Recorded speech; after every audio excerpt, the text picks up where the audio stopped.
Assalamualaikum warahmatullahi wabarakatuh. Perkenalkan, nama saya Miftah Nurlan. Saya membuat video ini, video tutorial pembelajaran ini untuk memenuhi tugas mata kuliah literasi ICT dan media pembelajaran. Hari ini saya akan membicarakan tentang efek fotolistrik. Apa sih efek fotolistrik? Efek fotolistrik adalah peristiwa terlepasnya elektron dari sebuah logam karena logam tersebut disinari oleh cahaya dengan frekuensi tertentu. Nah, efek fotolistrik pertama kali ditemukan oleh Heinrich Hertz pada tahun 1887. Namun, sayang pada akhirnya Heinrich Hertz tidak bisa menjelaskan sifat-sifat penting pada peristiwa efek fotolistrik menggunakan teori cahaya sebagai gelombang. Nah, menurut teori cahaya sebagai gelombang, energi kinetik elektron akan bertambah jika intensitasnya dinaikkan. Namun, pada faktanya, energi kinetik elektron itu bertambah jika frekuensinya dinaikkan dan intensitasnya hanya mempengaruhi banyak fotonnya. Bisa dilihat di PPT-nya. Nah, akhirnya pada tahun 1905 Albert Einstein memberikan penjelasan secara teoritis tentang peristiwa efek fotolistrik menggunakan teori kuantum Planck. Nah, tentang paket energi. Kenapa teori kuantum mampu menjelaskan peristiwa ini? Karena menurut teori kuantum, energi foton itu bernilai sama, yaitu sebesar Hf, di mana berdasarkan pernyataan ini itu membuktikan bahwa memang ketika energi kinetik elektronnya itu semakin besar ketika frekuensinya yang dinaikkan, tetapi intensitasnya dinaikkan itu hanya mempengaruhi jumlah fotonnya dan tidak mempengaruhi energi elektronnya. Dan untuk lebih jelas lagi, di sini saya akan memberikan simulasi PET tentang efek fotolistrik untuk membuktikan hal tersebut dan memberikan penjelasan lebih detail. Nah, berdasarkan simulasi PET di sini ada intensitas dan juga di sini ada cahayanya, dan di sini ada sebelah kiri itu ada keping katoda, sebelah kanan ada keping anoda, lalu di sini ada logamnya, ada sodium, zinc dan lain-lain. Dan di sini juga ada grafik. Yang pertama itu adalah grafik hubungan antara arus dengan tegangan, yang kedua adalah grafik hubungan antara arus terhadap intensitas cahaya, dan yang ketiga adalah grafik hubungan antara energi elektron dengan frekuensinya. Nah, ketiga grafik di sini akan menunjukkan hubungan antara kedua variabel tersebut. Lalu, ketika saya coba menaikkan intensitasnya, di sini bisa dilihat ada butiran-butiran yang keluar. Nah, butiran-butiran yang keluar itu disebut dengan elektron. Nah, pada percobaan aslinya atau pada percobaan pada zaman dulunya itu tidak elektron itu tidak bisa dilihat dengan mata telanjang. Ini adalah bentuk elektron ketika diperbesar.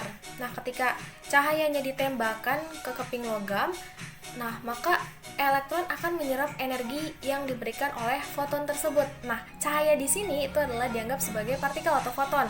Ketika elektron menyerap energi pada foton, nah ketika energi pada elektron itu sudah melebihi energi ambang pada logam, maka elektron tersebut dapat terlepas dari logam sehingga energi dapat keluar, dan energi sisa yang ada pada elektron tersebut itu akan dibuat elektron untuk bergerak dari keping katoda menuju keping anoda, sehingga dalam rangkaian timbul arus listrik. Di sini arusnya akan terbaca, akan timbul di sini. Dan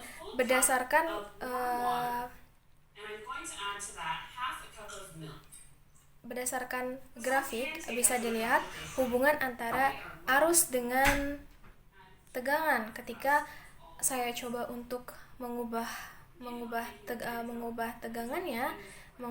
luarnya, di sini arusnya tidak berubah, artinya tidak ada hubungan yang terjadi, tidak ada perubahan pada arus, dan begitupun sebaliknya, dan yang menandakan bahwa tidak ada hubungan antara tegangan dengan arusnya. Dan yang kedua adalah arus dengan dengan intensitas cahayanya. Ketika saya coba untuk memperbesar intensitasnya, dapat dilihat bahwa arusnya juga semakin besar. Nah, berdasarkan grafik juga dapat dilihat bahwa semakin besarnya intensitas, maka semakin besar juga arus yang dihasilkan.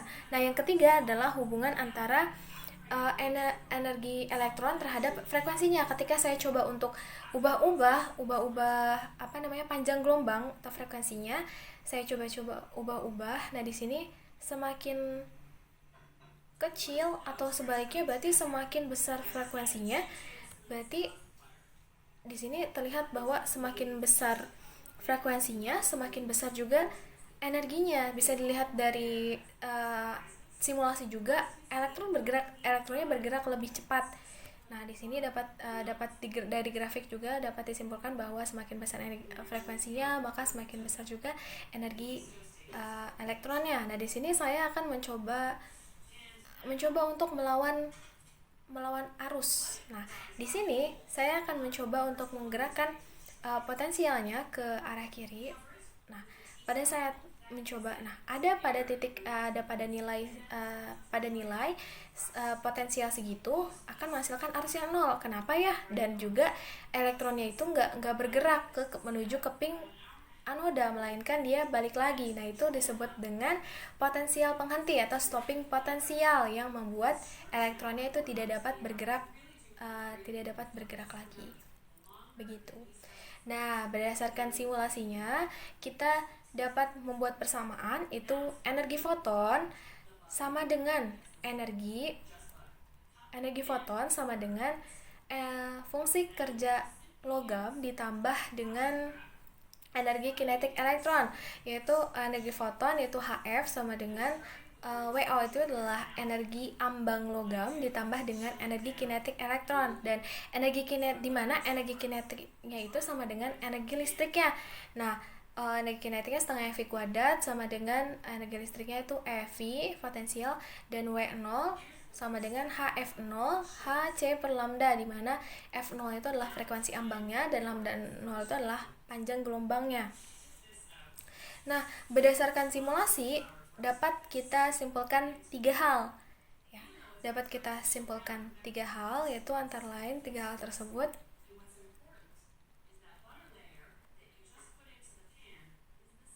Tiga hal tersebut itu adalah, yang pertama, energi gelombang cahaya itu bersifat diskrit atau disebut juga foton atau sering dikenal dengan foton. Yang kedua adalah energi kinetik dari elektron itu akan dipengaruhi oleh frekuensi atau panjang gelombang dari cahaya.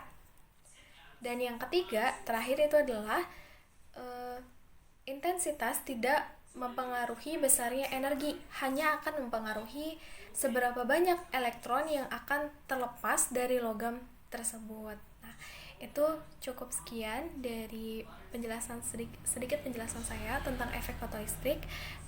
Kurang lebihnya mohon maaf. Wassalamualaikum warahmatullahi wabarakatuh.